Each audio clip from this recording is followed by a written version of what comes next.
Senta um pouquinho. Eu vou só... Pronto, já estamos gravando. Olá, pessoal, boa noite. Boa noite a todos que estão aqui também.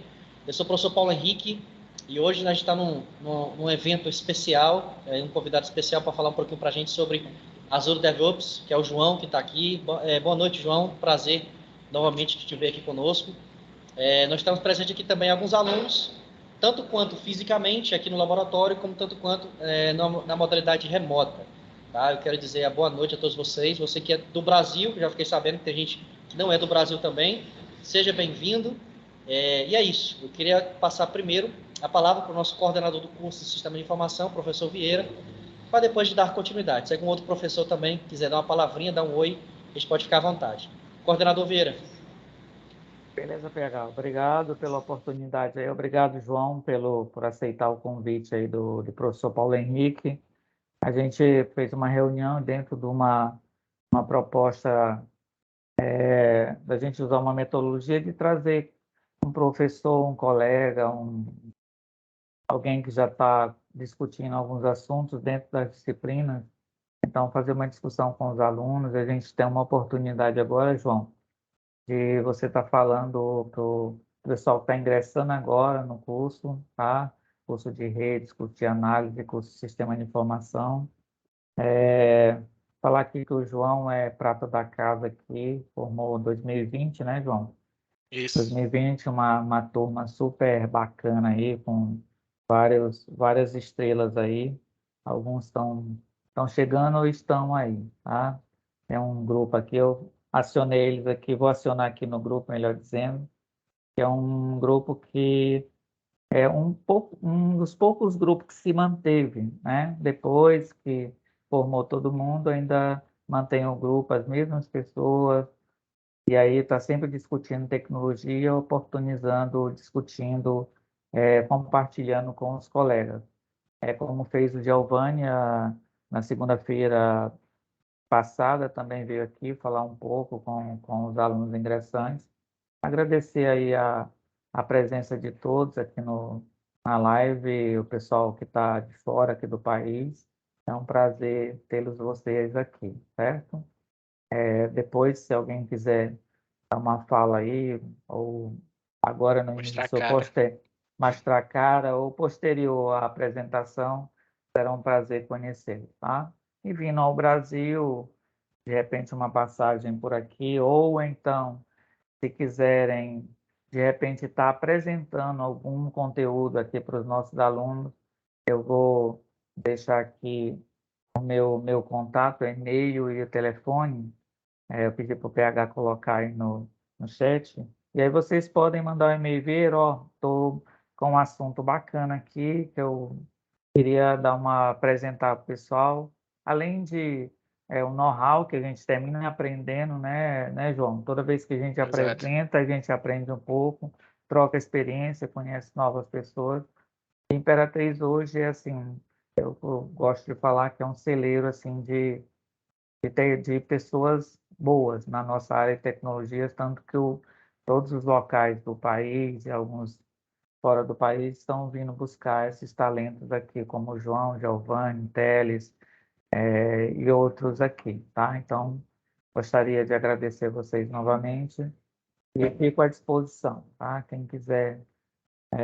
E também, se quem quiser só deixar o contato para que posterior eventos como esse a gente possa estar mandando o e-mail, o WhatsApp para vocês participarem, tanto participar como convidar amigos, a gente também só mandar um e-mail, ver, olha, a gente quer entrar no radar de vocês, quando tiver um evento tipo esse aí, a gente queria participar.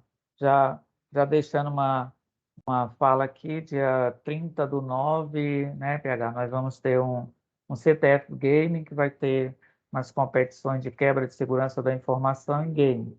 Que vai fazer num shopping aqui, mas vai permitir que outros grupos no CTF possa participar remotamente. É uma brincadeira boa, brincando, aprendendo. Então, me alongar muito, um prazer, João. Novamente, obrigado pela PH. Um abraço e boa palestra. Certo. Obrigado, professor Vieira. Então é isso, né? Novamente queria dar os parabéns para todos vocês estarem aqui conosco. Tá? E eu vou passar a palavra para se algum professor estiver aí, quiser dar um oi. Vanessa, quer dar um oi? Acho que a Vanessa dá para ver aqui também. Ou ela deve estar em aula. Tá, se ela responder, a gente fala direitinho. É outra coisa, essa palestra, esse evento está sendo gravado, tá? Posteriormente vai estar disponível no nosso canal no YouTube também. Eu vou passar as informações posteriormente. Então é isso, João. Fica à vontade, mais uma vez. Prazer em revê-lo. E é isso, fica à vontade. Ok, então vamos lá. Vamos começar. Bem, primeiramente, meu nome é João, né? Para quem não me conhece, também me chamou de John. Deixa eu ver aqui se eu consigo apresentar direitinho, que eu não estou conseguindo ver a parte de apresentação. Agora foi. Bem, também me chamam de John, né? Eu já venho trabalhando aí na área já tem algum tempo, já tem uns 9 anos. Deixa eu botar logo aqui. Já tem 9 anos que eu já trabalho como profissional mesmo de desenvolvimento, tanto no front-end quanto no back-end. Já atuei em várias empresas aqui dentro do Brasil, uma delas é a Sabesp, por exemplo, empresa de água e esgoto de São Paulo. Também atuei na Anibits, que foi comprada pela Merca Fácil, e também presto serviço ali junto com a Aquino, que está aí também na Open Trips. Então, mas eu fiquei mais focado ali na parte fora do Brasil mesmo. Já trabalhei para uma empresa do Vietnã por mais ou menos uns 4 anos de e-commerce e tal, e aprendi muito sobre Shopify, muito sobre produtos, como vender, como focar em performance, como vender mais, melhorando o SEO do site, muitas coisas que realmente vou levar para a vida toda, inclusive todos que eu estou usando agora nesse meu novo emprego aí numa empresa americana chamada Simple Focus. Na Simple Focus eu estou atuando somente para melhorar a performance do site deles. Eles são uma empresa bem grande nos Estados Unidos ali, eles mexem com reformas de qualquer coisa, na verdade, tudo que você precisar eles arrumam, desde geladeira, fogão, tudo que vocês quiserem. E nessa parte dos Estados Unidos, eles gastam muito dinheiro com isso, então é uma empresa que está crescendo bastante e que também tem outros ramos aí no mercado. Também tem ramos de e-commerce e outras empresas que eles prestam serviço também.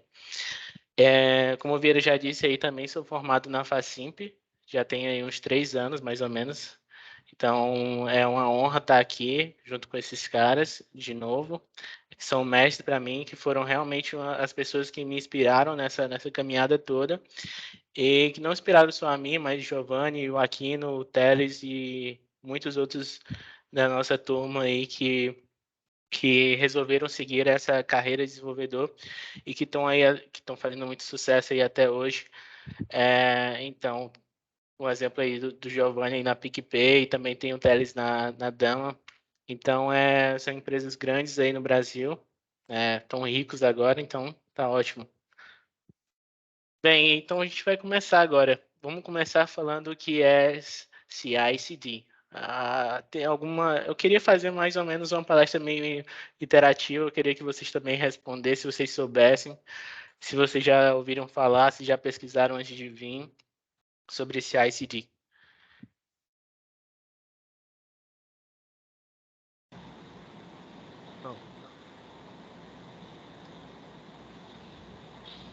Vocês podem ligar o microfone aí. Vocês podem ligar o microfone aí ou podem falar que a gente tenta traduzir aqui. Alguém já ouviu falar de CI/CD? Não? Quem ouviu falar de CI/CD? Levanta a mão.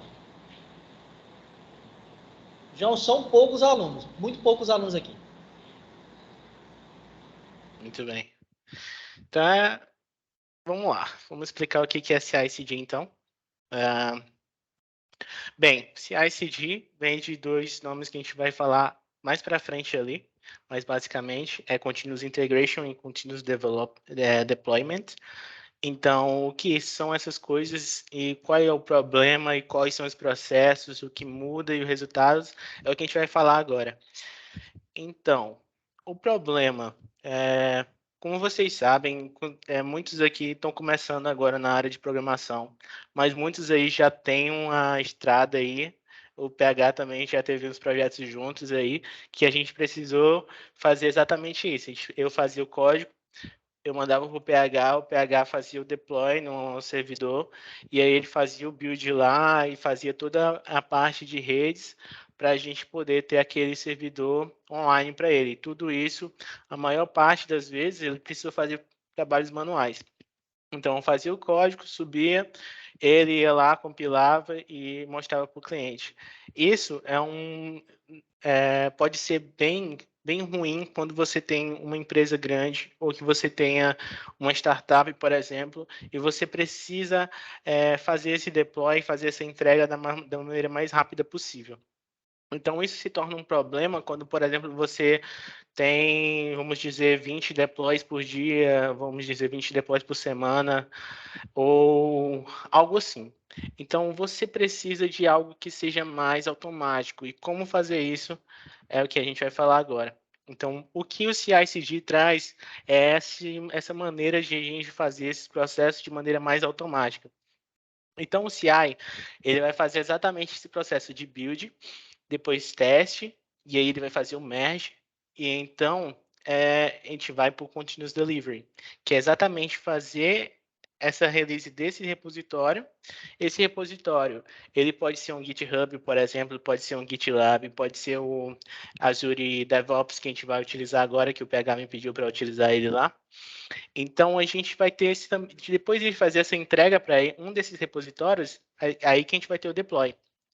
Esse deploy, às vezes as pessoas perguntam, mas esse deploy a gente pode fazer lá no local web, por exemplo? Não tem como fazer na local web.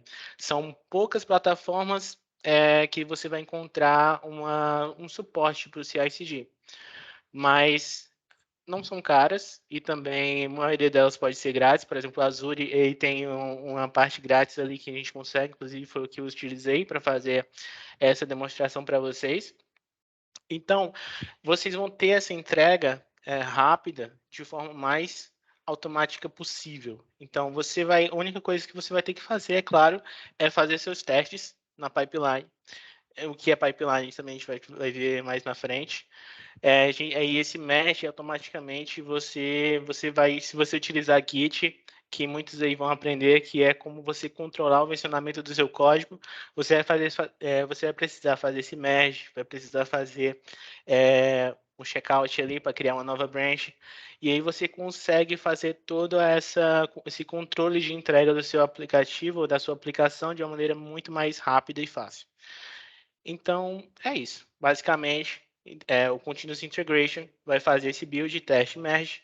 Depois, o Continuous Delivery vai pegar esse código que você mandou lá no repositório, geralmente na main ou na master, e vai mandar esse código para produção.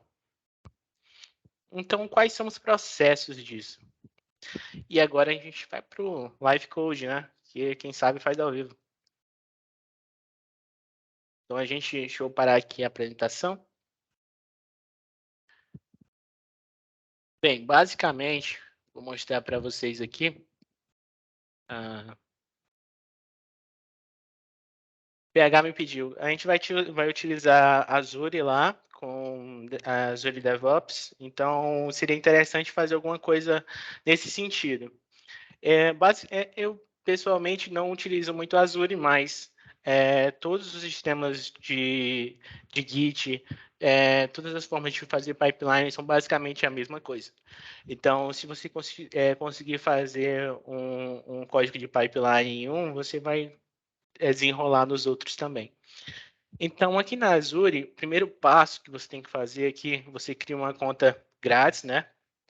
Porque você precisa de uma conta grátis ali, você não vai fazer as coisas pagando já inicialmente. Então, você vai aqui e cria uma subscrição. O que é uma subscrição aqui no Azure, basicamente? Você fazer uma chave, né? Ou fazer uma inscrição dentro do Azure, onde você pode fazer essas requisições ou para um servidor ou para outra ou para um banco de dados deles, por exemplo, enfim, para os outros serviços. Então, eu já criei minha subscrição aqui. E você, depois disso, você vai vir em criar Resource Groups. Aqui, você vai criar um Resource Group para você. Deixa eu ver bem aqui. Aqui já está mostrando, né, que eu já tinha criado um. Então, você vai ter esse Static Web aqui, que foi o nome que eu dei, mas você pode vir aqui nos Resource Groups e criar o nome que você quiser. Dentro desse Resource Group, você vai criar um banco de dados, no caso, um storage. Então, você pode ir naquela tela mesmo ou procurar aqui dentro. Você vai encontrar storage, que é mais ou menos, que você pode voltar aqui também, que já está mais fácil. Aí você cria uma storage account aqui, que basicamente é a mesma coisa que está aqui. Ó. Nesse storage account é o que você vai utilizar para poder mandar o seu site na produção lá. Então, aqui você vai ter essa parte aqui de... deixa eu ver aqui embaixo. Networking. Containers, tables. Eu já tinha deixado aberto aqui para não me perder nessas coisas, porque esse dashboard é bem confuso, às vezes. Você vai ter uma pasta chamada Web.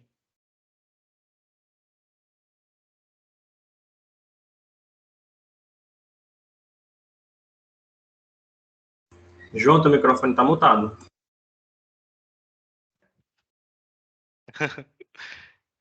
Caramba. Então, deixa eu voltar aqui, né? Onde é que eu parei? Quando tu falou da pasta web. Ah, tá. Beleza. Então, nessa parte da web aqui, você não precisa muito se preocupar com isso, porque vai ser web em todos esses que você criar aqui, no caso de storage. Então, sempre vai ser web. Eu não encontrei aqui embaixo onde é que estava. Mas eu acho que é Access Keys, depois vai em Networking. Mas, enfim. Eu acho que é isso mesmo.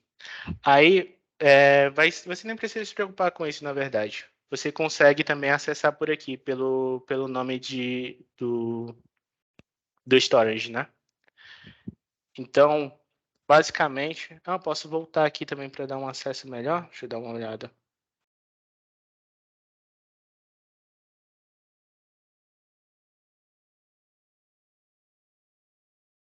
Não volta.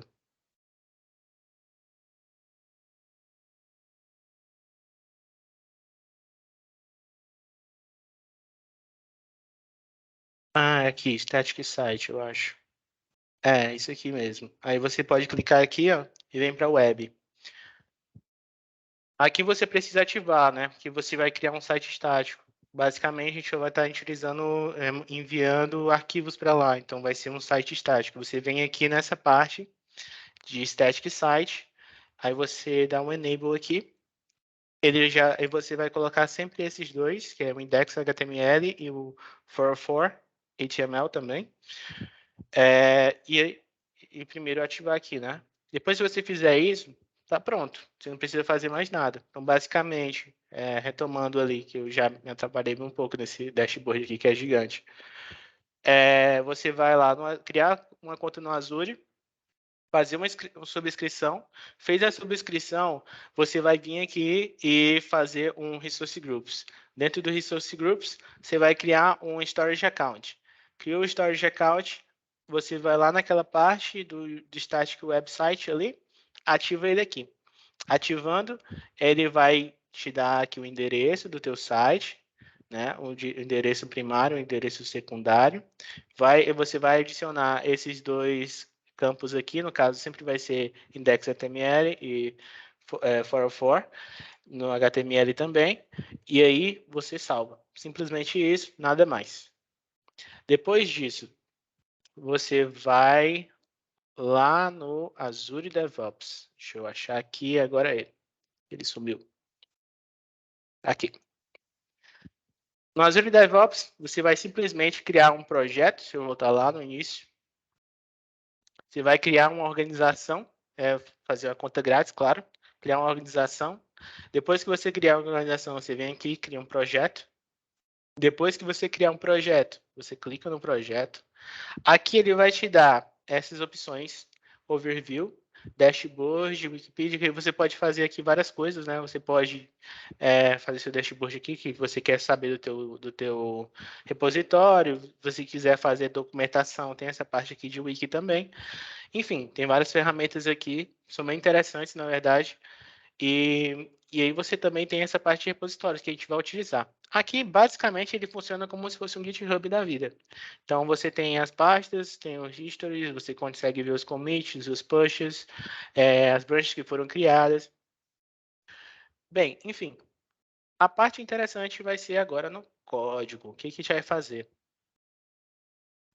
Aqui eu criei um projeto Next.js bem simples. Então, se a gente for olhar aqui, é simplesmente um Next Build, com poucas coisas aqui, nada demais.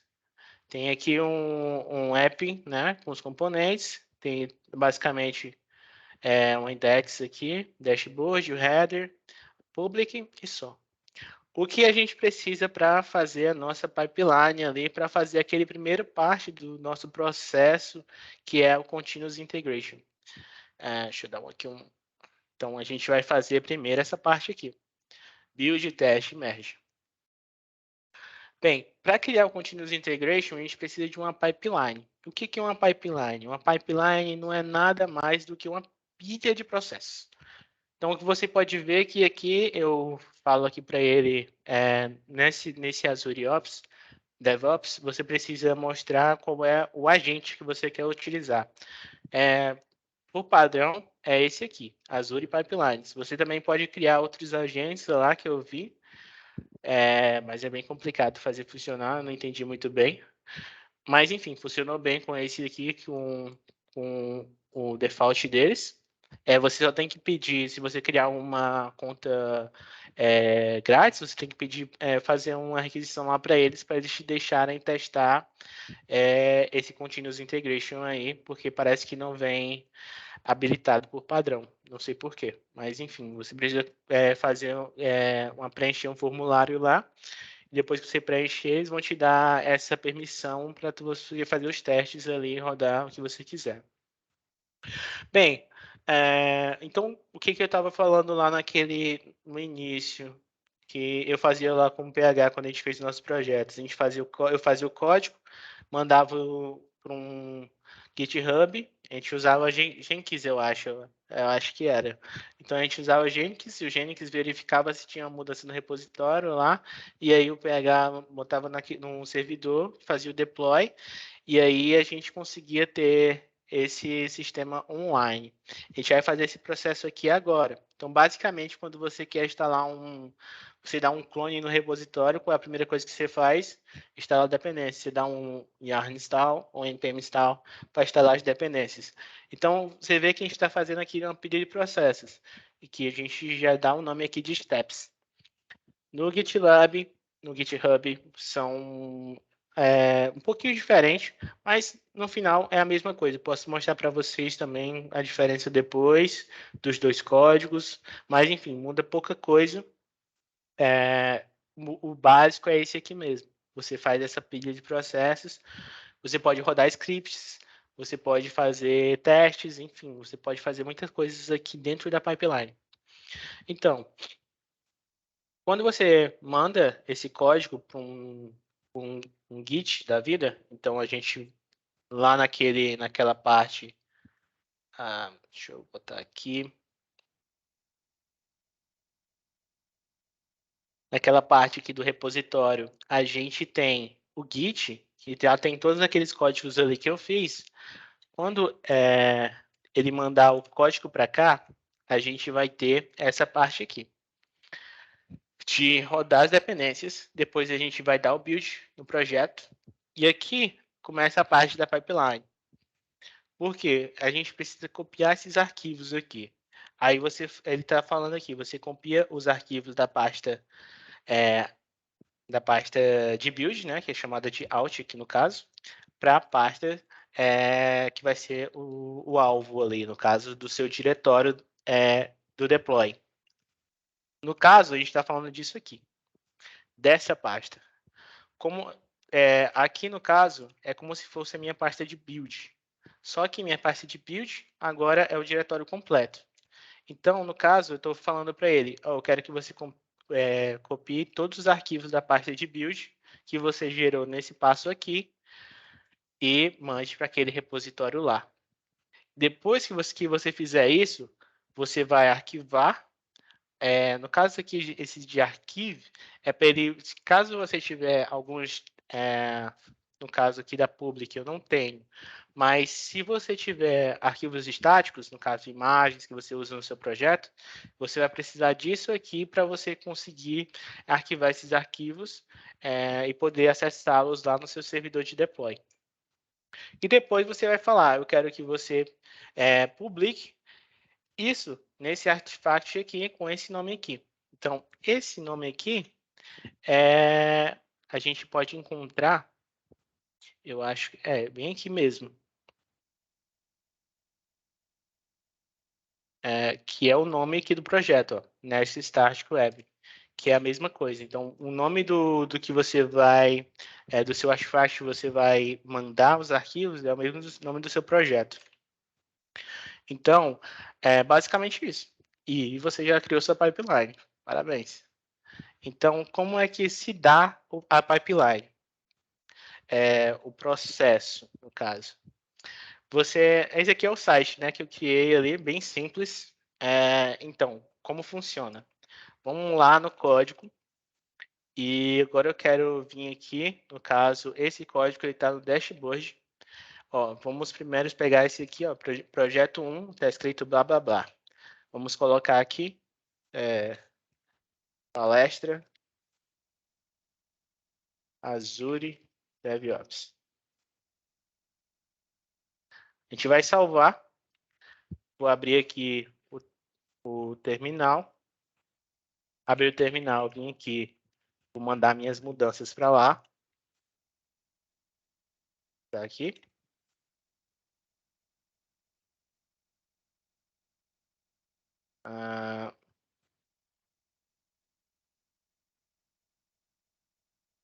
Mandando as mudanças. Mandei as mudanças para lá. Quando eu mudar essas mudanças para cá, automaticamente, se a gente olhar aqui na pipeline, ele vai ver que eu recebi as mudanças aqui. Ele vai analisar essas mudanças, ele vai rodar esse job aqui. Esse job, basicamente, vai fazer todos aqueles passos ali. Ó, inicializar o job. Ele vai checar se aquele artefact ali que eu criei lá no Azure existe. Vai instalar as dependências. Vai buildar o projeto. Copiar os arquivos. Arquivar o que tiver que arquivar. E vai publicar lá no artefact. A gente vai ver aqui agora esse processo em real time.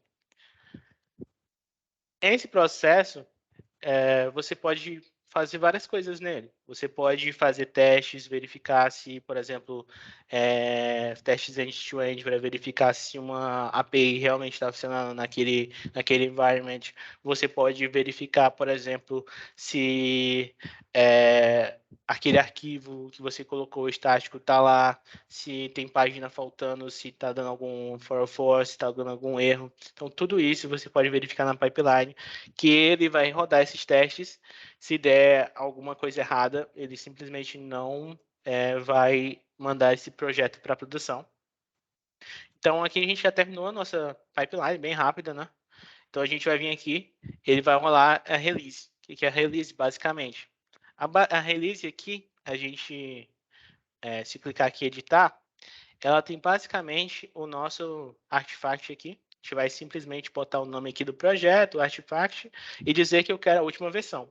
Então, se essa última versão aqui, no caso, é meu último commit. Toda vez que eu commitar algo, você pode mudar isso aqui, é claro. Tem várias opções aqui. Então, toda vez que eu commitar algo, ele vai mandar isso para produção. Então, depois disso, ele vai rodar dois dois jobs, né? Ele vai fazer a extração dos arquivos. No caso, quando ele faz esse download desse repositório aqui, lá para o Azure, ele faz em forma de zip. Aí você precisa desse job aqui para poder fazer o extract do zip. Aí eles fazem o extract e deleta os arquivos zip para você. Então você não precisa fazer nada, basicamente. E aqui você está usando a Azure CLI. Aqui, basicamente, você vai dizer para ele qual é o storage, né? O upload aqui, no caso que eu estou fazendo o upload da pasta, no caso da minha pasta raiz, para o diretório web. Eu estou pedindo para ele reescrever todos os arquivos, no caso estou passando overwrite true. Então, cada vez que, por exemplo, eu modificar um arquivo, ele vai reescrever tudo. Então, ele vai basicamente montar o repositório ali do zero, toda vez que eu mandar um request. Aí você passa o account name, né, que basicamente é o arquivo ali que você criou, no caso, o projeto que você criou aqui, né, o nome dele, do storage. E você passa o key também, que você acessa lá aqui mesmo. Deixa eu dar uma olhada aqui, eu não lembro aqui, access case. Aí você pode ver aqui a sua key aqui, você copia ela aqui e coloca lá. Depois que você fizer essa Azure CLI aqui e configurar, tá pronto. Nada mais. Então, se a gente olhar agora lá, por exemplo, verificar aqui se a pipeline já rodou. Ele já deu o estágio pronto aqui. Significa que se a gente atualizar aqui o site, a gente já tem um novo conteúdo. Então, isso é o Continuous Deploy.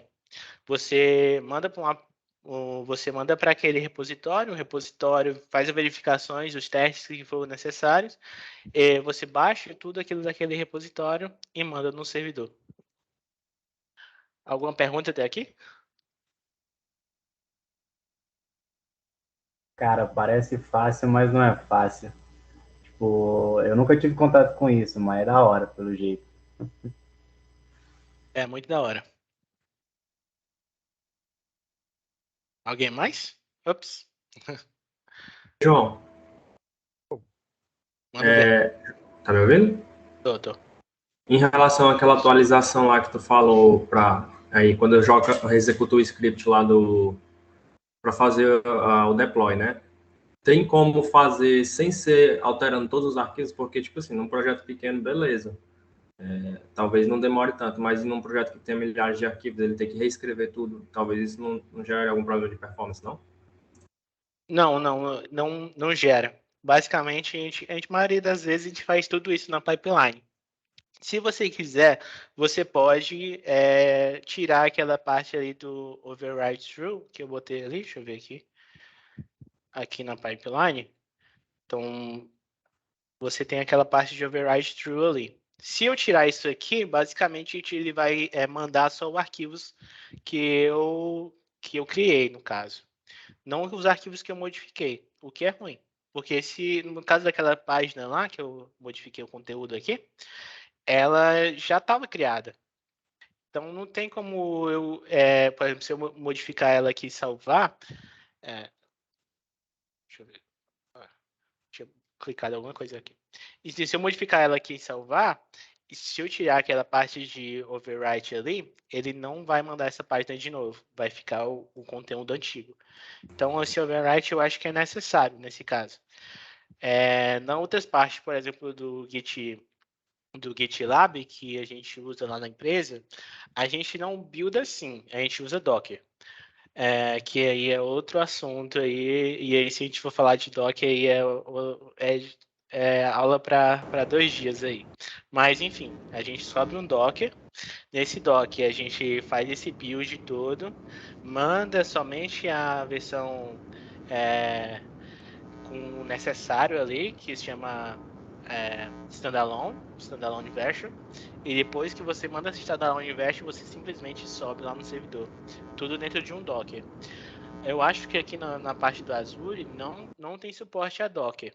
Então, se você quiser utilizar Docker, você vai ter que utilizar outra plataforma que pode ser o Google Clouds, por exemplo, que é o que a gente usa, funciona muito bem. Depois eu vou mostrar uns exemplos para você de como é que funciona a pipeline na empresa.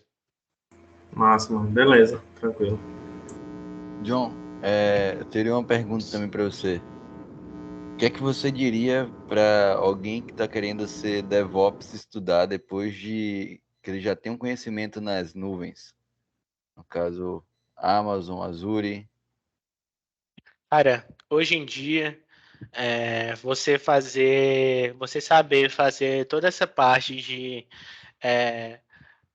criação de environments, por exemplo, lá na empresa a gente utiliza 3 environments, a gente utiliza dev, teste e produção. Deixa eu mostrar para vocês que aí fica mais fácil de vocês visualizarem o que eu estou querendo dizer. Que eu ia mostrar depois, mas pode ser agora também, não tem problema. Deixa eu ver aqui, atualizar. Ó, a gente tem os exemplos, deixa eu abrir aqui para ficar melhor.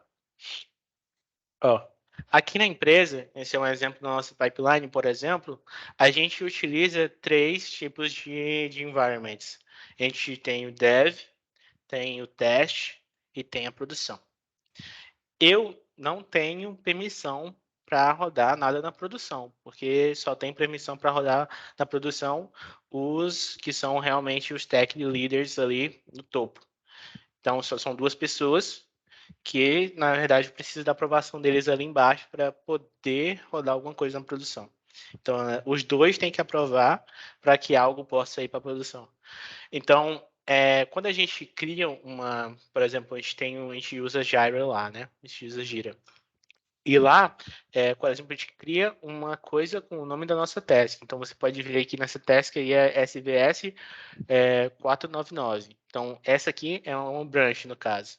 Quando a gente cria essa branch, a gente sobe ela na pipeline. A pipeline roda os testes, que você pode ver aqui, ó. Ele roda todos esses testes aí. Roda o S-Lint, depois roda o ginásio, que é para verificar as dependências. Roda a licença para ver se está tudo licenciado. Depois roda um teste de Node para ver se está tudo certo, se as páginas estão dando certo, se não estão dando 404 ou algo do tipo. Ver se tem algumas coisas de segurança, se está faltando alguma coisa, se estamos passando alguma informação que não é para ser passada. Então, ele roda todos esses testes aí, que é essa etapa de testes, e vai passando as etapas ali até chegar na última linha. Inclusive, essas 2 que estão com ponto de interrogação, elas são para Lighthouse. Então, a gente consegue verificar, por exemplo, se uma branch ela teve algum impacto na performance do site. Então, por exemplo, eu criei uma task lá, eu pedi para o cara remover alguma coisa numa página, porque aquela coisa estava ruim, eu pedi para ele fazer o recode, mas ele fez o recode e ficou pior. Então, só com esse reporte ali do Lighthouse, eu sei que ele não atingiu a performance que era para ser atingida, o que piorou em comparação a outra branch. Então, a gente tem todas essas partes aí na pipeline justamente para ajudar a gente a saber se a gente está no caminho certo. Então, a gente consegue saber toda essa parte de performance, consegue saber se está funcionando, o site está funcionando como deve na branch, se não foi quebrado nada. Então, se alguma coisa der errado, na pipeline mesmo, ele vai dar um erro e não vai conseguir subir. E quando dá certo, quando ele passa esses 4 pontos ali, que dá o certinho ali, ele cria essa URL em cima aí, que é o URL de teste, que é só para aquela branch. Então isso é muito legal, o cara consegue, isso só os DevOps conseguem fazer. Então você vai conseguir fazer, no caso você precisa acessar uma VPN para poder acessar essa URL ali. Eu podia até tentar aqui, deixa eu ver se eu não vou cair quando acessar ela. Deixa eu ver. Peraí. Deixa eu acessar aqui no meu teclado mesmo. Ó. Tomara que eu não caia, mas enfim, vamos tentar. Ó, tô carregando a VPN agora. Carreguei a VPN. Então, vou mandar aqui, vou botar aqui naquela branch, SCOM. Vamos ver se vai. Ó, essa é a branch só daquele site, então eu vou acessar só as mudanças que eu fiz naquela branch. Eu consigo testar, consigo mandar para alguém testar, consigo fazer com que a QI teste. A gente consegue ver se alguma coisa foi quebrada, se estão funcionando tudo normal. Eles conseguem rodar testes no crawler, por exemplo, para fazer todos os crawler nas páginas, verificar se tem algum for algum erro nas páginas que a gente não viu. Então, tudo isso é só o DevOps que consegue fazer e é incrível, porque isso ajuda demais. Isso faz com que você consiga entregar algo que realmente é livre de erros. Então, enfim, é a melhor coisa que você pode fazer para desenvolvimento, para entregar um projeto rápido. Você tem todas essas etapas ali. É isso. Mais alguma pergunta?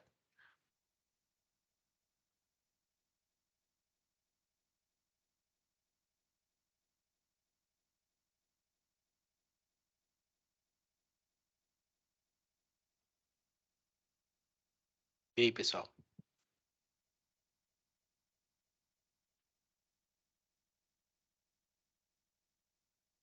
Eu voltei, eu caí?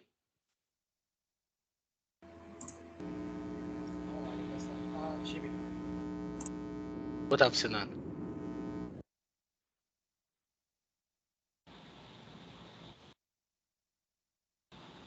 Ainda estamos aqui. Que Alguma bom. pergunta, pessoal, até agora?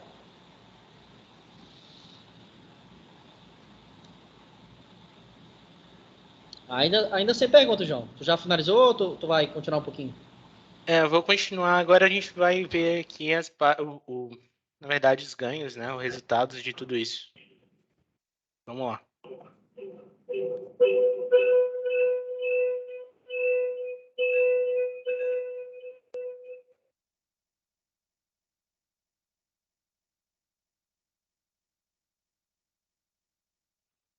Toca aí, PH. Ele disse que ia conectar na VPN lá. Eu acho que ele caiu. Vamos aguardar ele voltar. Deu uma caída ali. Pronto, voltei. Enfim, vamos continuar. Deixa eu voltar aqui.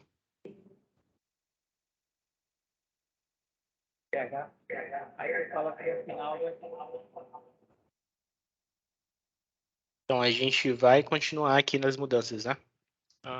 Deixa eu subir ali. Não, tu fala que vai ter o form para responder a frequência.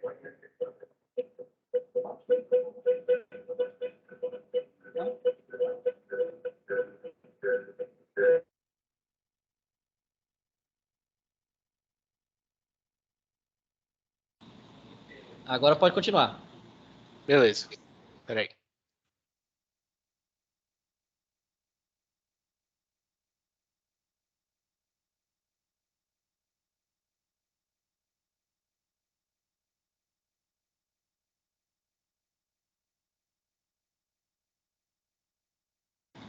Será que ele caiu de novo? Ou VPN braba? A VPN deu uma loucura aqui. Deixa eu tentar aqui voltar. Vamos lá. Então, quais foram as mudanças, né? Continuous Integrations, o que a gente tem de custos e o que a gente tem de ganhos. Então, nesse Continuous Integrations, a gente vai ter que precisar... O que a gente vai ter de custo, na verdade? Vai precisar fazer esses testes ali que eu mostrei, né? A gente vai ter a melhoria de correção de bugs, que é claro que quando você tem mais testes ali que rodam automaticamente, você vai ter a melhoria na correção de bugs. Aí você precisa ter um servidor de integração contínua. No caso ali, como eu mostrei, você pode utilizar o Azure ali, ou pode utilizar o Google Clouds. Enfim, tem vários. Que você precisa fazer esse commit, né, para que ele possa enviar esses dados ali para o seu servidor de deploy. Aí os desenvolvedores precisam mesclar as alterações mais rápido possível. Isso pode ser ou não, depende muito da sua empresa. Por exemplo, na minha, a sprint ali, que são as tarefas ali, é mais ou menos 2 semanas. Tem empresas como na que eu trabalhei anteriormente no Vietnã, que ela era sprint semanal. Então, você tinha que fazer aquelas testes ali daquela semana. E aí teria um novo merge ali no master, com todas aquelas mudanças, enfim, um novo deploy no final da semana. Então, depende muito da empresa, às vezes é 2 semanas, às vezes uma semana, mas, enfim, ainda é muito rápido. E aí os ganhos, né, que são menos mugs enviados para a produção. Você constrói uma versão que é fácil, né? Que todos os problemas de integração foram resolvidos cedo. Então, você tem todas aquelas... Você fizer um teste de end-to-end, por exemplo, você consegue ver que todas as suas integrações estão funcionando de maneira correta e que você não precisa fazer nada. Então, você tem aquela também repartição ali por environment, né? Um ambiente de desenvolvimento. Então, você consegue testar tudo isso. Vou ter a mudança de contexto de desenvolvedores ali à medida que são alertados, que quebram a compilação. No caso, se você tiver alguma tarefa ali, alguma coisa que pode ser quebrada na pipeline, você vai ter aquele alerta, ele não vai para a produção e não vai ser mergeado se tiver algum erro na sua branch, por exemplo. E os custos de teste são reduzidos drasticamente, né? Porque você consegue fazer com uma pipeline rode vários testes ali por segundo. Você consegue fazer com que 2 jobs, por exemplo, rodem ao mesmo tempo. Então, você tem esse ganho de testes ali, esse ganho de automação muito grande. E o Continuous Delivery, né? Que você precisa ter essa base sólida de integração, né? Precisa ter teste suficiente para cobrir tudo que você vai fazer ali no seu código. Você tem implantações que precisam ser automatizadas. No caso de ser automatizadas, você pode escolher se o gatilho é manual ou não, ou se é automático. Por exemplo, ali naquela branch que eu mostrei, na pipeline, vocês conseguem ver aqui que o deploy para desenvolvimento e para teste, ele é manual. Eu só consigo fazer se eu clicar no botão de deploy. Então, você consegue fazer esses deploys também com gatilhos manuais. Então, você consegue fazer tudo isso naquele arquivo ali que eu mostrei inicialmente, que é esse arquivo aqui, de configuração da pipeline. Você consegue fazer com que você consegue aplicar rules aqui, no caso, e consegue dizer, eu quero que isso rode somente quando isso acontecer. Então, você tem todo essa forma de você fazer a pipeline ali, que é perfeita ali, no que você consegue fazer todos os seus testes. Não sei porque eu não consigo voltar esse negócio. Então, e o que os ganhos, né? A complexidade de implementação do software é eliminada. O Suicip consegue passar mais dias preparando para não precisa passar mais dias preparando para um lançamento, porque você tem aquele continuous delivery ali que você não precisa pegar toda a equipe e fazer, agora a gente vai fazer deploy, e depois tem que parar tudo, aí você testa tudo, isso. Você não precisa disso, mas você tem todo esse negócio basicamente automatizado e você consegue liberar com mais frequências os seus deploys e você tem um ciclo melhor. Então, muito menos pressão sobre as decisões de pequenas mudanças, incentivando assim a mais interação rápida. Então, você consegue realmente fazer, se deu bug alguma coisa, você consegue fazer esse fix, arrumar alguma coisa muito rápido. Então, você não tem mais aquela pressão tão grande, quebrou alguma coisa e a gente tem que esperar e fazer todo aquele processo de deploy ali. Não, é bem rápido. Então, também tem essa vantagem. E o Continuous Deployment ali, né? Que é a cultura de teste, que precisa estar melhor. No caso, toda vez que vocês vão ver que eu estou citando testes, porque os testes são necessários, não somente dentro do projeto, com o TDD, com end-to-end, mas também na pipeline. Porque você consegue evitar que, mesmo alguma coisa não rodando na sua produção, que você pode utilizar, por exemplo, Husky, para rodar códigos ali de testes e também SLint, Preacher, quando você fazer um commit, mas você consegue também fazer com que essa validação ocorra também na pipeline. Então, você consegue fazer com que tenha menos erros para algum lançamento, o que é ótimo, na verdade. Então, seu processo de documentação precisa acompanhar os ritmos das implantações, que isso aqui é muito importante. Nessa empresa que eu estou, a gente pensa que às vezes a grama do vizinho é mais verde, que as empresas, por exemplo, na América do Norte ali, são realmente mais preparadas, com desenvolvedores de ponta em tudo. Na verdade, não. Isso é o mesmo problema que as empresas do Brasil. Muitas vezes eles não têm documentação sobre muitas coisas. Por exemplo, essa documentação de tudo o que foi feito aqui no DevOps não tinha nenhum. Eu tive que modificar a pipeline para eles, tive que fazer documentação. Foi um trabalho gigantesco aí, só tenho 3 meses de empresa. Então, foi um trabalho muito grande para poder fazer a documentação disso tudo. E o que é necessário, quando você fizer um projeto, seja pessoal, seja dentro da sua empresa, documentação é uma coisa que é necessária. Às vezes a gente pensa que a gente quer muito programar, a gente quer muito fazer as coisas, ver as coisas funcionando, né?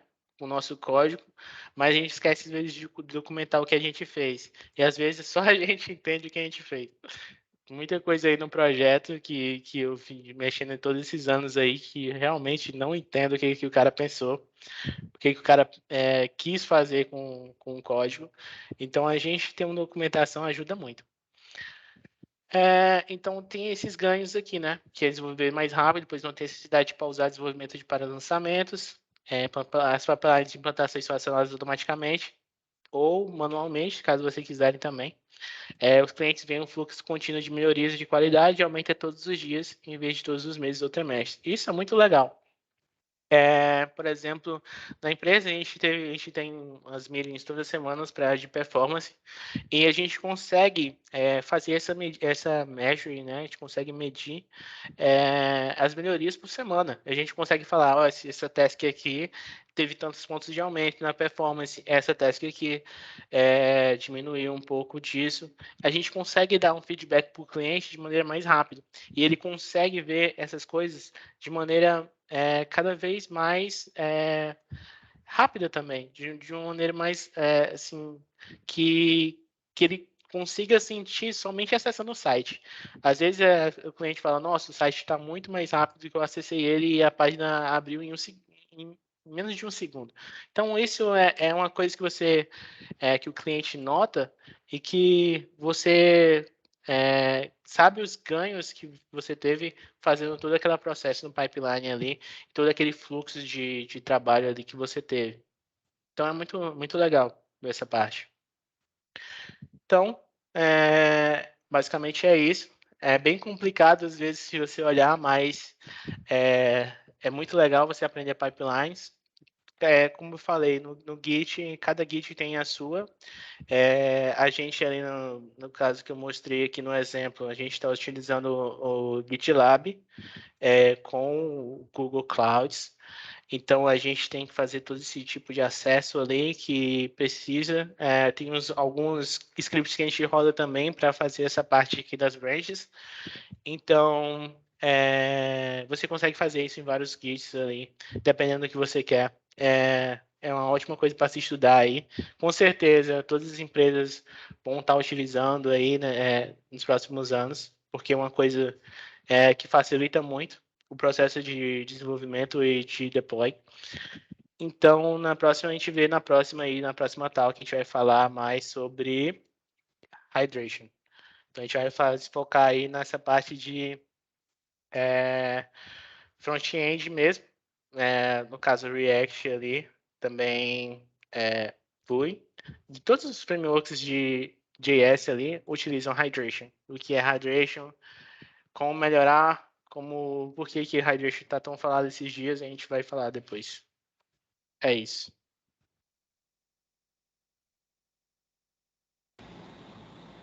Ok. Obrigado, João. Obrigado. Alguma pergunta, pessoal? Vocês que estão online, vocês possivelmente. Eu tenho só uma dúvida. Você tinha falado sobre a performance do site. Tipo assim, quais são as ferramentas que vocês usam para fazer essa melhora do site? A gente usa algumas ferramentas. A principal delas é o Lighthouse. A gente verifica muito o Lighthouse. Inclusive, a gente tem ele na própria pipeline. Deixa eu ver se eu consigo mostrar isso. Foi eu que implementei, então eu fico bem orgulhoso de fazer isso aqui. Deixa eu ver se eu posso mostrar aqui para vocês bem rapidão. Deixa eu parar aqui por um momento, só para eu não mostrar para vocês o código que eu não posso mostrar também, né?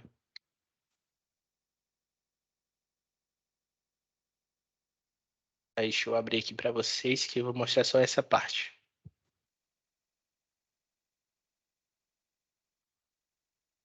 Cara, foi tão difícil fazer isso aqui que, que eu fico orgulhoso de mostrar como é que eu fiz. Deixa eu mostrar, deixa eu abrir logo só os arquivos que eu vou precisar para mostrar também o código para vocês. Aqui. Tipo, a Bom, mesma função que você usa para aprimorar o site também, você usa para aprimorar o aplicativo no smartphone, celular, essas coisas? não, são funções diferentes um pouco. Por exemplo, no smartphone, você dependendo do framework que você utilizar, você tem várias ferramentas. Você consegue também utilizar um pouco do Lighthouse ali no Google. Acho que o Flutter também tem um pouco disso, mas você consegue, no caso do React, você tem o Flipper, que você consegue rodar testes lá para verificar a performance também do aplicativo. Então, você tem testes de benchmark também, que você consegue rodar ali, testes automatizados para verificar se todas as páginas estão fluindo bem, com 60 de FPS. Se você tiver também animações, elas têm que ter 60 FPS, então você precisa ter esse controle também, tem tools para isso. Já na parte de web, a gente utiliza na verdade, a gente utiliza o Lighthouse, a gente utiliza o GTmetrix, que também é um site que te dá todo o waterfall, tudo que você está carregando no site. Então, a gente verifica também a parte de network, ali a gente usa também muito do Chrome Tools ali, onde a gente consegue ver toda aquela parte de network, o que está sendo carregado, o que está não. A gente consegue, como é React ali que a gente está utilizando, a gente consegue usar o React Tools ali para poder verificar se os componentes estão renderizando da forma correta, se tem muito re-render ou não. Então, essa semana, por exemplo, a gente teve uma parte ali do site que estava realmente dando loop infinito ali, que passou pela QA despercebido e que a gente precisou fazer um hotfix ali rapidão. Então, são coisas assim que realmente acontecem, que às vezes a QA perde e que a gente precisa consertar. E, tipo, no caso ali, era um form que os caras. A gente tem duas equipes, né? Uma equipe aqui, no caso do Brasil, que são 3 desenvolvedores, e também tem uma equipe nos Estados Unidos e outra na China, quem fez na Índia. E quem fez essa alteração foram os caras da Índia. Então, eles trabalham na parte, na verdade, aqui para nós é noite, mas para eles já é de manhã. Então, eles estão trabalhando agora enquanto a gente vai estar dormindo. Então, eles fizeram essa alteração, só que eles não testaram todos os caminhos, né, que eles fizeram no código deles ali. E um dos caminhos estavam dando loop, quando a gente colocava uma flag lá como true. E aí ele fazia requisição a cada vez que você clicava no input e escrevia uma letra lá dentro, ele fazia uma requisição para API. E aí você escrevia o nome e fazia 10 requisições. Então, acabou travando a página. Então, são esses cuidados aí que a gente tem que ter mesmo. E a gente tem essas tools para ajudar a gente a verificar se está acontecendo alguma coisa estranha desse tipo. Deixa eu mostrar aqui para vocês agora. Deixa eu partilhar aqui.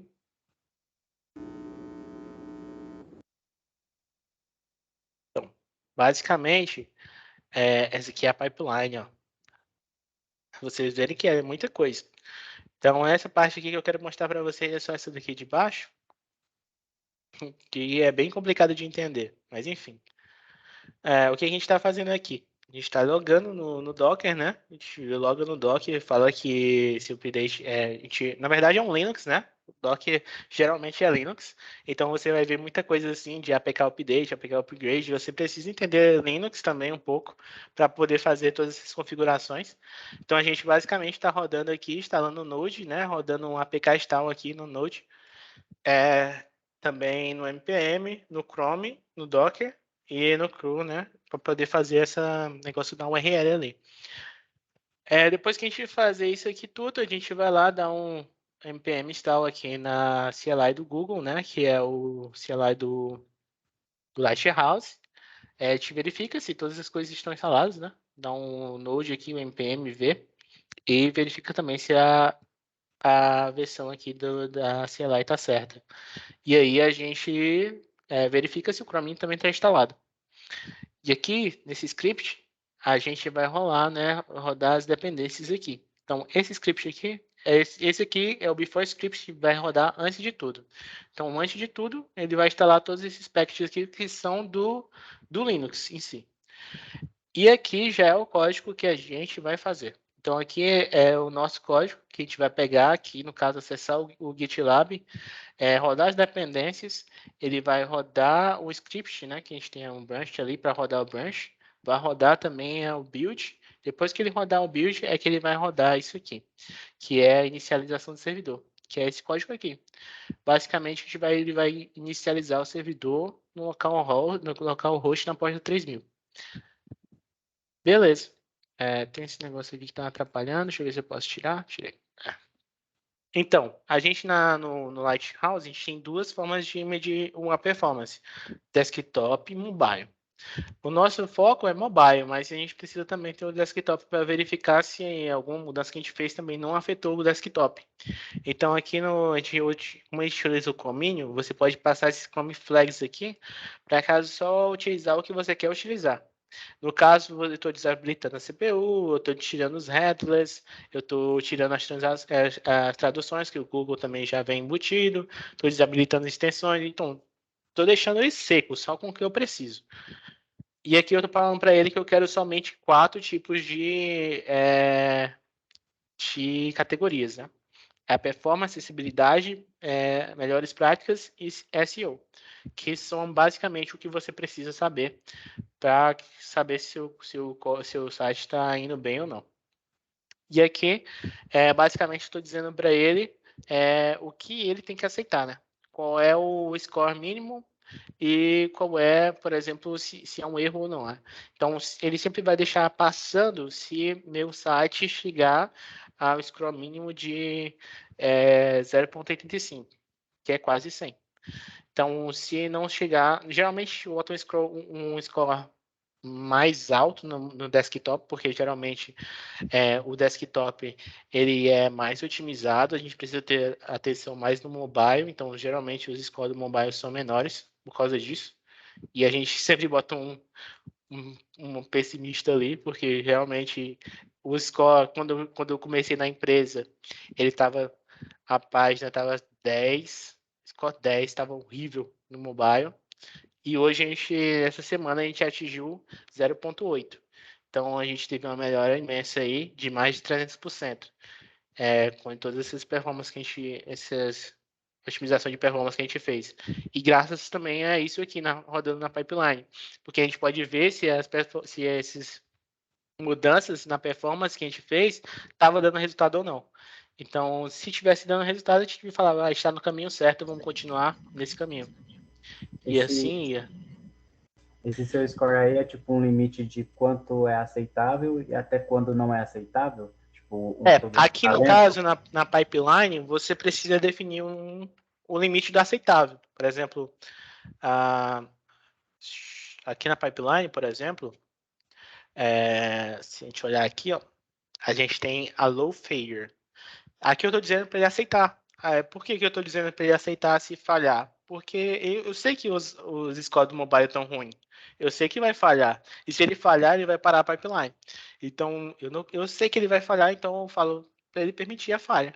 E é por isso que fica aquele sinal de exclamação lá, dizendo que ele falhou, mas a pipeline não parou. Então, você tem que ter esse cuidado também. Tipo, se você pode...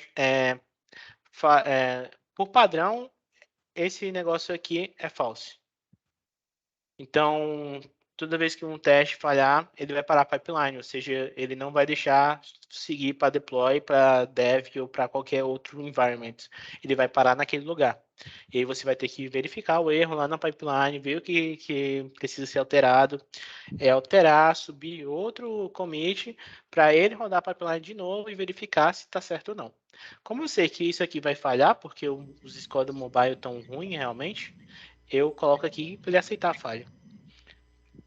E aí, a gente tem essa parte aqui, né? Que essa parte aqui é somente a gente falando pro Chrome quais são as URLs que eu preciso rodar lá, que eu posso rodar para que ele me mostre o que foi modificado. Ou, por exemplo, aqui eu estou rodando na branch. No caso, quando eu subo um commit, ele vai rodar dentro de uma branch e essa branch vai gerar uma URL de testes. Então, eu já coloco ela aqui. E aí eu consigo acessar o nome da branch no GitLab. O GitLab manda essa environment aqui, né? Que é um environment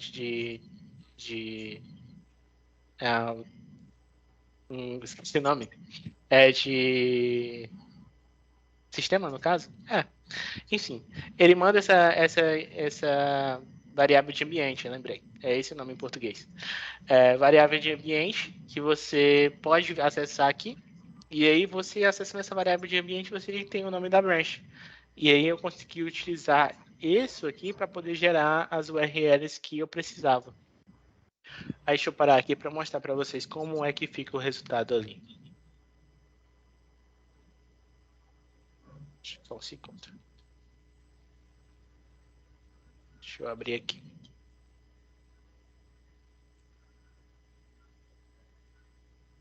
Assim que você faz o teste, tipo, Lighthouse, tá dando ruim o site, você, tipo, não exclui nada, você só vai lá realmente procurar o erro para corrigir ele, né, na verdade.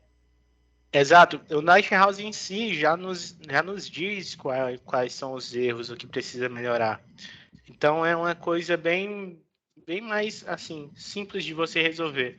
Algumas coisas, como, por exemplo, um loop que está acontecendo no site, isso ele não vai conseguir ver.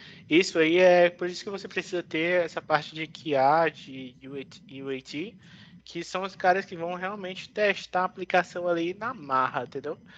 Que eles vão fazer os testes na mão mesmo, vão fazer umas coisas loucas ali que eu não entendo como esses caras acham tanto erro, mas eles acham. Então, eu acho que é necessário ter essa parte também. Que se você não tiver, não tem como você descobrir. Embora você faça todos os testes, no caso, seria menos necessário UAT e QA se você tivesse vários testes que cobrissem realmente uma boa parte do seu projeto ali. O que geralmente não é o que acontece nas empresas de hoje em dia, mas seria o ideal, vamos dizer assim. Tipo, eu trabalho em banco, cara, então, tipo, eu vejo muito esses loop infinito aí, que os caras gostam de mandar umas manutençãozinhas lá, às vezes no aplicativo tá funcionando tranquilo, mas no sistema mesmo do banco é aquele loop para carregar algo, que às vezes demora 2, 3 dias para corrigir. Exato. E isso poderia ser evitado com teste mesmo, que não desse para subir, mas não é o que acontece na maioria das empresas, não, infelizmente não é. Inclusive nessa aqui que eu tô, o que tem de teste, na verdade só tem um teste, um único teste em uma única página. Então é uma coisa que a gente está trabalhando ainda porque infelizmente, como eu sou novo na empresa, eu não posso também querer com que eles aceitem tudo que eu falo, né? Tem que ser na conversa e aguardando aí um tempinho para que eles aceitem e concordem com o que eu estou falando, que realmente seria a melhor forma possível de se fazer as coisas, né? Deixa eu mostrar para vocês aqui agora como é que é. Vamos lá. Agora a gente vai ver a pipeline aqui. Ó. Então, vamos lá para o começo, que é essencial. Ele roda muita coisa, né? Show. Ó, ele vai... Então, primeiramente, ele vai fazer aquela parte ali de login. Ele vai logar lá, carregar o Kubernetes, porque a gente está utilizando o Google Cloud, fazer o login ali no Dock, vai instalar as coisas no Linux, instalou tudo no Linux, show. Vai passar aqui, ó, vai rodar, no caso, vai verificar os arquivos estáticos. Ó, checou os arquivos estáticos, vai passar.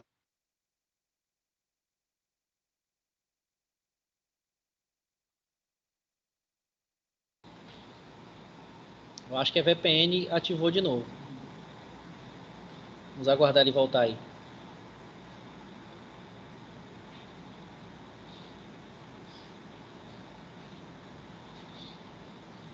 João, Agora você tá sim, no tu mudo. voltou. Agora sim, tu voltou, João. Tinha caído, mas agora tu voltou. É, porque o meu time está dando erro, não sei porquê. Enfim, vamos lá. Aí, beleza, ele roda aqui os servers, normal, carrega aqui os junks. Aí, aqui ele já está gerando o build. Ele gera o build aqui, ó. Vai gerando o build normal, build do Next. A gente vai ver essas coisas aqui mesmo, porque o projeto é gigante. Então, a gente vai ver vários arquivos aí carregando e tal. E aí, vem aqui. Ele termina o build, gerou as páginas. E aqui ele começa a rodar o Lighthouse no Chromium. Ó, ele verifica se a Lighthouse CI tá lá, verifica se o Chromium está instalado e começa a rodar o Chromium, o Lighthouse aqui no Chromium. Aí ele roda na primeira página, ele sempre roda 3 vezes. Então ele roda uma página 3 vezes, vai para outra página, roda 3 vezes, e aí ele vai para a produção, aí roda na produção também as mesmas páginas 3 vezes. E aí no final, a gente manda ele manda aqui, ó, as páginas que não passaram. Ó, ele esperava que a performance alcançasse 0.5, mas não alcançou. Então ele deu erro. Aqui no caso, se não tivesse aqui a low failure lá, ele parava a pipeline aqui. E aí a gente não poderia mandar para dev e outros environments por causa disso. Então a gente preferiu deixar lá ele aceitando mesmo a falha, porque é uma coisa que a gente tem que melhorar ainda, então não tem jeito. E aí a gente não vai conseguir melhorar agora. Vai ter ser um processo aí de alguns meses aí modificando o projeto. Enfim. E aí ele roda aqui, no caso falhou 2 páginas aqui na branch, significa que essa branch aqui está mais rápida e melhor do que a produção, porque na produção falhou 3 páginas, então a gente tem já essa forma de estar dizendo, olha, essa branch aqui teve melhores do que na produção. Falhou algumas páginas, mas falhou poucas páginas. Então significa que as outras páginas passaram essa expectativa aqui de 0.5. Então a gente consegue ter esse feedback a partir do Lighthouse de quem está seguindo um caminho bom. Então a gente consegue, inclusive, vir aqui e acessar o relatório que o Lighthouse faz. Ó. Ele rodou no mobile, a gente consegue ver quanto tempo parou. A gente está sofrendo muito por causa desse blocking time aqui, por causa de third-party apps. Os caras usam umas coisas lá no site que não sei por que eles usam. Então, a gente já está mexendo nisso aí também. Isso aqui atrapalha muito. Que geralmente, isso aqui acontece quando você carrega muitos scripts no começo, antes da página ser interativa. Então, no Before Interactive lá. Quando você faz isso, você faz bloqueia a página até que esses scripts, que são geralmente externos, tenham um load até finalizar o load deles, né? Então você tem um tempo aí de blocking de time ali, de tela, de quase 2,5 segundos, que é gigantesco. Então a gente está mexendo nisso aqui. Isso aqui acontece mais na parte do mobile. Se a gente verificar, por exemplo, na parte de desktop, a gente não vê esses problemas. Então a gente É por isso que a gente tem que ter essa parte ali. Eu nem rodou aqui para pipeline de desktop. Deu erro aqui nas traduções. Então, enfim. A gente tem todo esse feedback ali. E isso é muito legal para você saber que você está indo no caminho certo ou não. Basicamente. João, deixa eu fazer algumas perguntas aqui. A gente está na disciplina de análise e orientação a objeto. A gente está tratando um pouquinho a respeito da engenharia de software, por exemplo. E nessa turma eu já falei um pouquinho sobre engenharia e eu quero evoluir o processo, está num ambiente mais prático. Misturar, vamos dizer assim, o processo de engenharia, o processo de usar a metodologia ágil e, ao mesmo tempo, ter algo pronto, né? E o Azure DevOps caiu como uma luva para a gente utilizar na disciplina, né?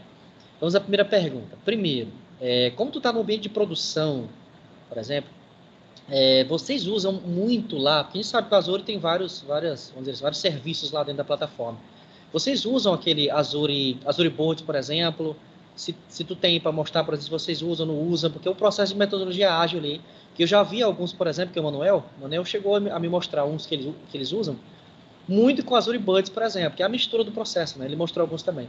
Vocês usam lá, ou não usam, ou tu tá mais na parte de desenvolvimento? Na verdade, a gente usa também, mas a gente usa o Jira. A gente usa, no caso ali, mas é a mesma coisa, basicamente. Você tem suas tasks ali. Eu acho que eu posso mostrar para vocês, não tem nada demais. É só deixa eu mostrar para vocês o meu quadro aqui, para não mostrar também dos outros.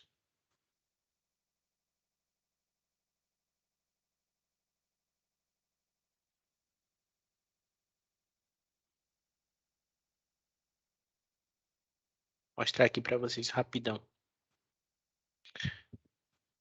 Então, ó, esse aqui é meu quadro. Então, a gente tem um backlog, geralmente eu falei lá para vocês que são sprints de 2 semanas. No caso, a gente tem 2 semanas para completar todas essas tasks aqui, no caso. Então, algumas já foram completadas, que vocês podem ver os riscos aqui, ó. Então, algumas ainda estão em code review, outras em QA, outras em UAT, que são, na verdade, eu não tenho controle nenhum sobre essas fases de implementação, que são outros times que fazem. Então, aí eu tenho todo esse controle aqui das minhas testes. No caso aqui, a gente tem essa teste aqui para a gente voltar com o React 18.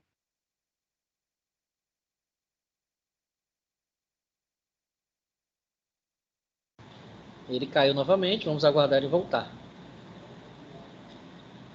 Mas é muito parecido ali com da plataforma Azure, muito parecido. Lá na empresa, PH, a gente também utilizou o Gira. Acho que o Giovanni também utilizou lá no PicPay. Sim. O Gira é bem utilizado na maioria das empresas. Mas, enfim, é a mesma coisa. É bem parecido. A maioria das metodologias ágeis em diferentes tipos de empresas são. No caso, nessa que eu trabalhava anteriormente, que era no Vietnã, eles utilizavam o ClickUp. Mas é a mesma coisa, basicamente. Não, legal. O exemplo que eu vi, né, era dentro do próprio Azure DevOps, que tem a opção do Azure Buds lá, por exemplo, né? Tá. Isso é uma pergunta, só para esclarecer para o pessoal também, os meninos estão vendo aqui, a gente vai usar dentro do DevOps e, particularmente, é parecido, né? Não vai ter que mudar, porque a metodologia é a mesma, só vão mudar o nome da ferramenta. A outra pergunta é assim, a gente sabe que o pipeline é um arquivo YARN lá, que ele vai estar lá, e a gente vai ter que ou utilizar, são 2 formas de produção dele hoje, né? É a forma manualmente, você mostrou os arquivos ali, e a forma de um assistente, né, que o próprio site tem, tá? Aí entra a dica, né? Se você já usou assistente ou não, e como é que foi esse aprendizado para conhecer o script direitinho, se foi na documentação do Azure, se foi apanhando mesmo, e dá dica para os meninos para eles começarem essa ideia, ou no arquivar, ou usar o assistente, por exemplo. O que tu acha? Fala um pouquinho sobre isso. Eu vi na documentação que tinha essa parte do assistente ali, eu achei bem interessante. Na outras ferramentas não tem, eu já tinha contato com esse arquivo já de configuração já, tanto no GitHub quanto no GitLab. Então foi bem mais fácil para mim, mas eu achei muito interessante fazer com o assistente também. Eu fiz também com o assistente, não vou mentir, eu fiz com ele, gerei lá com ele, e depois tem uma parte lá que você consegue fazer o export do arquivo nessa mesma extensão ali. E o arquivo foi basicamente a mesma coisa, então quer dizer que eu fiz certo. Então você é bem mais simples ali, na verdade, fazer com o assistente, se você não tiver o conhecimento de configurar uma pipeline, por exemplo. Mas basicamente isso. Eu achei muito bom. Enquanto tipo GitLab, GitHub não tem esse tipo de assistente. Então achei uma sacada boa deles. Não, legal. Eu tinha comentado com eles que tem essa possibilidade, né? Só que por hora ou outra, ele abre até o arquivo YARN lá no própria página web, no próprio portal ele abre, né? Para você fazer edições, por exemplo, etc. Só para deixar para a galera que tem um assistente do próprio arquivo YARN. Só que, teoricamente, óbvio, se você abrir o arquivo, você vai ter mais opções para você colocar. Lá tem a opção de você escolher o campo e o valor do campo. Você escolher o campo e o valor do campo. Ele vai produzindo para você. Só tem que tomar cuidado. Se você usar o assistente, você pode colocar uma linha em cima da outra, né? Tem que tomar cuidado para ele colocando direitinho, você vai escrevendo, você vai conhecendo o arquivar, que é basicamente a parte, vamos dizer assim, mais chata, né? Fazer essa configuração de URL. Eu até achei legal quando tu falou ali, ficou bonito, eu tenho que mostrar. Depois que tá pronto, velho, tem que mostrar mesmo. Dá um trabalhozinho, mas gera direitinho. Gigante. Mas fica legal, né? Mas é isso, só para mostrar para a galera. Mais alguma pergunta, gente? Oi. Foi bom. Tem perguntas aqui.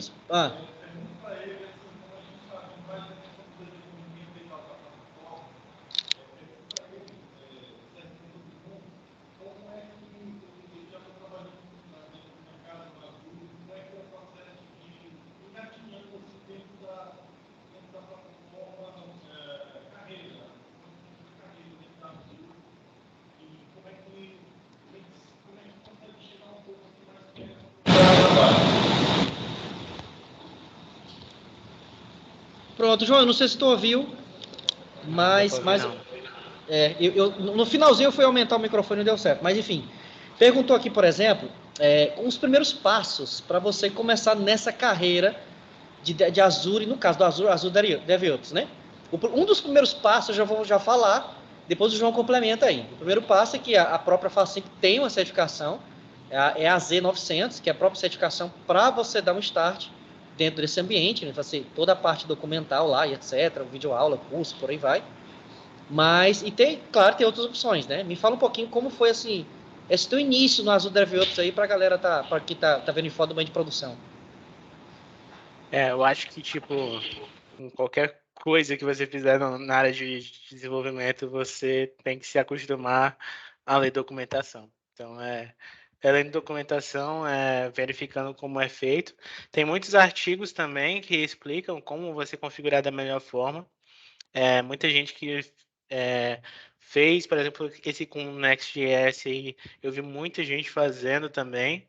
Peguei algumas ideias deles, inclusive, para fazer ali o controle melhor ali da pipeline. Então, tipo, você não tendo essa preguiça de ler a documentação, não tendo essa preguiça de procurar artigos ali que falam sobre, um ponto bem negativo, a maioria das vezes, é o que você vai encontrar a maioria desses artigos em inglês mesmo.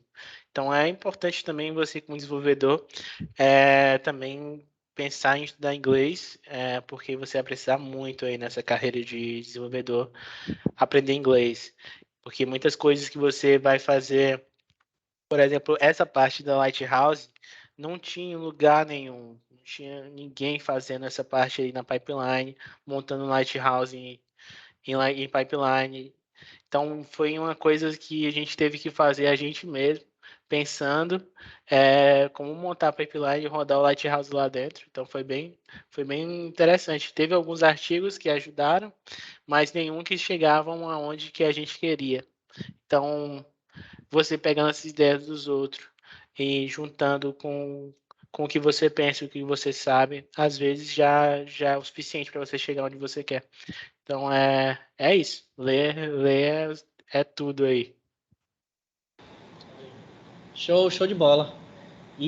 Claro, eles entraram em contato contigo, no caso dessa empresa americana, João, eles entraram em contato contigo para esclarecer aqui, foi pelo LinkedIn, foi por alguém que indicou, só para eles entenderem aqui. A empresa americana, na verdade, eles me contrataram pelo LinkedIn. Na verdade, eu já tinha anunciado mais publicamente, né, que eu ia sair da empresa ali do Vietnã. E do nada, muitas empresas me contrataram ali, a maioria delas americanas, o que foi uma grande surpresa. Mas foi bom, é bem interessante trabalhar com eles. Eles são bem gente boa, na verdade, são bem.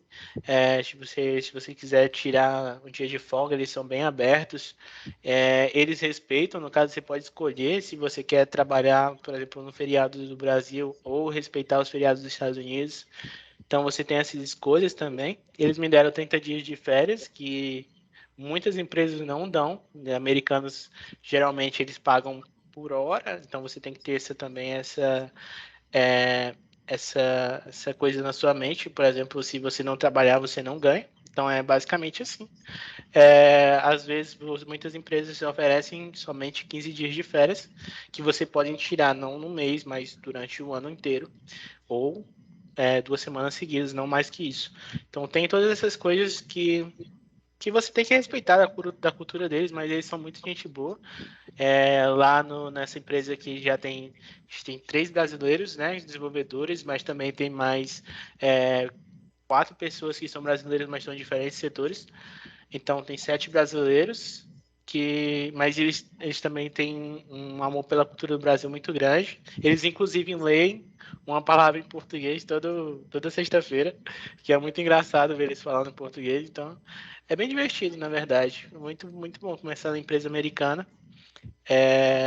Eu pensei, eu geralmente pensava que ia ser diferente mesmo, porque eu tinha essa sensação de a grama do vizinho é mais verde, que seria melhor lá, que eu ia aprender mais do que ensinar, mas não é bem assim. A gente aprende e ensina da mesma forma, e é a mesma coisa do que uma empresa no Brasil, na verdade. João, desliga aí, mano.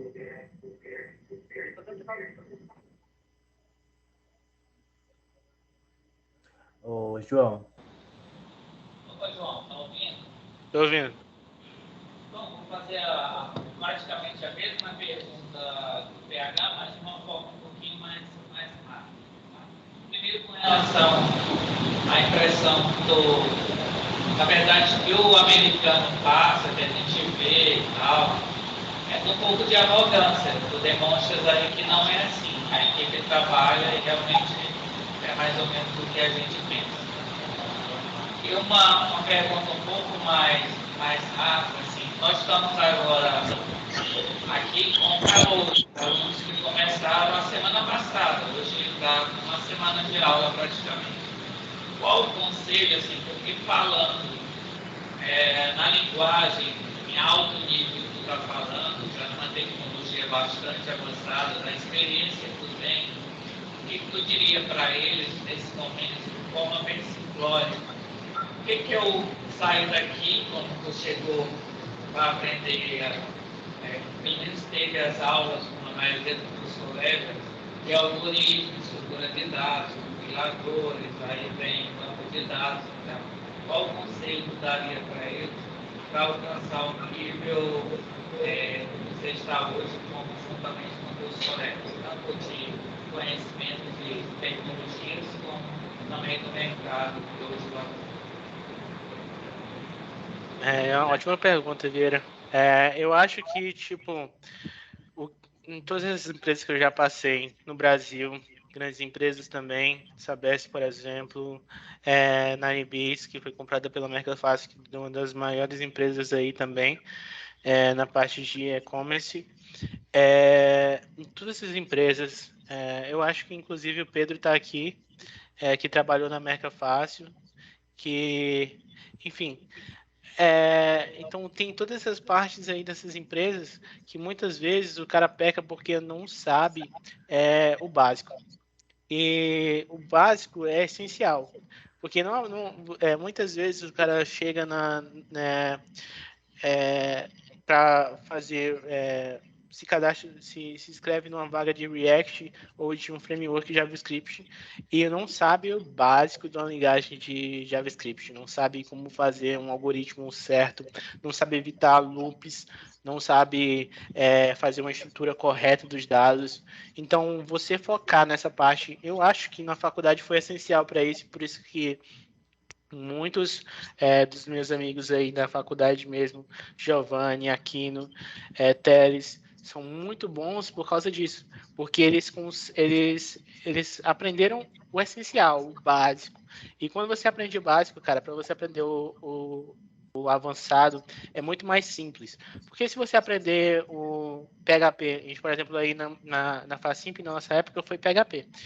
Então, o Newton mandou a gente fazer um site, fazer sites PHP, fazer outras coisas em PHP. Se você aprender PHP, você aprende qualquer linguagem. Depois de PHP, eu saí para Ruby, depois eu fui para Ionic, depois eu fui para React.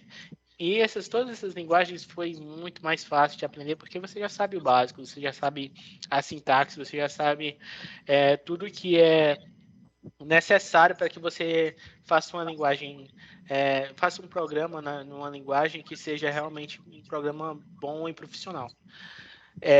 Isso é o que eu acho que está faltando hoje em dia. Muitos desenvolvedores chegam no mercado sem saber o básico de programação, sem saber fazer o algoritmo, sem saber fazer uma estrutura de dados excelente que você não consegue ver erros ali.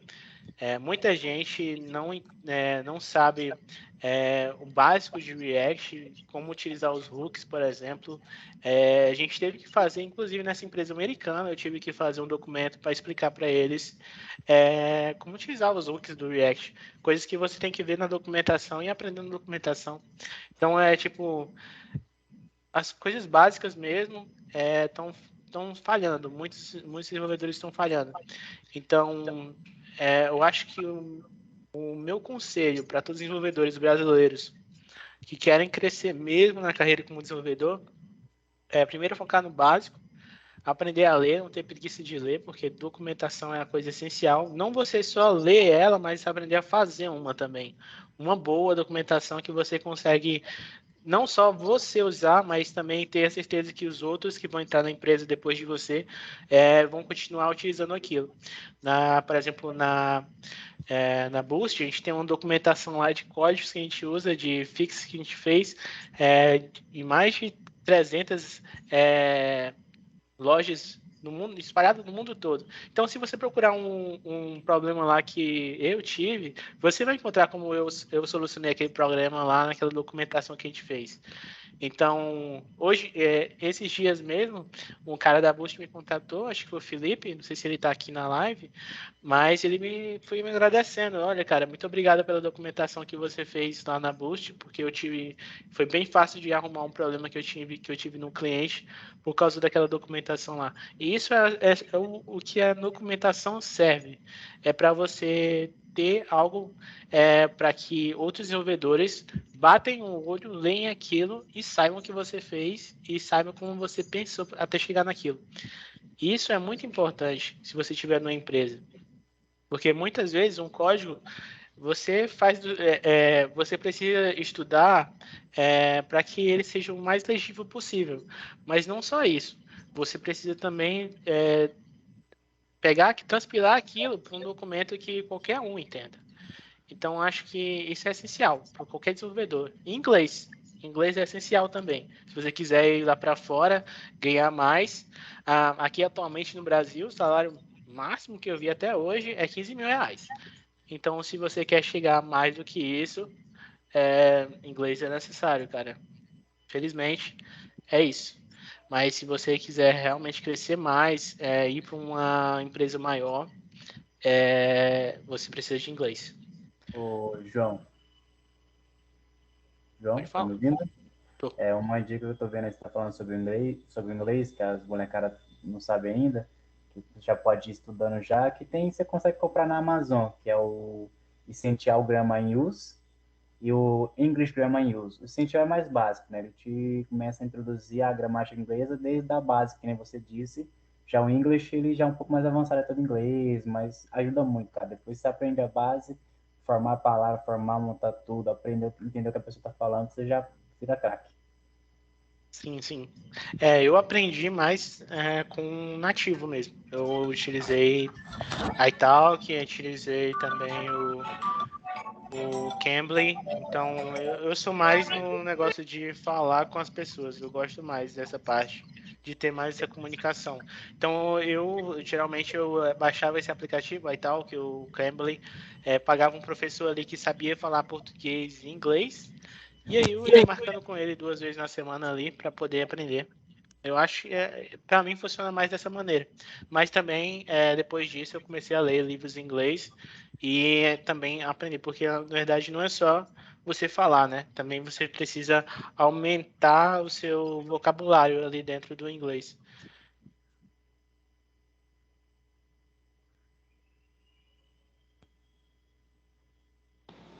Show de bola. Então é isso, né?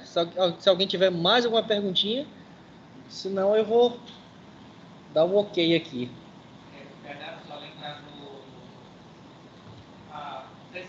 Já postou a frequência. Eu vou encerrar aqui e aí eu libero a frequência. Né? Então é isso. Então é isso. Muito obrigado, João, mais uma vez. Esclarecer algumas dúvidas. Tá? A gente vai colocar isso em prática, principalmente o Azure DevOps, linkado com o Git para a gente produzir algo, principalmente partes estáticas, por exemplo, para a gente começar a evoluir um trabalho sério e trazer um ambiente de produção, de fato, para o ambiente acadêmico, né? Para a galera já estar pronta aqui para desenvolver e quando for contratado aí para ganhar seus milhões, já está sabendo direitinho, né? Está gastando agora, mas vai ganhar depois. Exato. É assim que funciona. Então, muito obrigado, João, mais uma vez. Tá? Eu que agradeço. Você seja abençoado em todas as suas direções a respeito do seu trabalho e por aí vai, tá? Então, muito obrigado mais uma vez, obrigado a todos também. Eu vou encerrar a aula gravada aqui, tá? Lembrando que ela vai ficar no nosso canal do YouTube, Panelada Tech. Vou colocar também tudo isso lá. E você que está participando da palestra, fique aqui comigo, tá? Que depois que eu encerrar a aula gravada, aí eu vou passar o link para vocês do formulário de satisfação, com também o link da presença e do certificado, com algumas horinhas também, surpresa. João, é isso aí, cara. Muito obrigado. Obrigado a todos. PH? Valeu, obrigado. PH? Oi. Depois joga o link lá do YouTube, lá no grupo lá da sala, por favor, mano. Perfeito, perfeito. A gente vai compartilhar o link com toda a galera também. Valeu.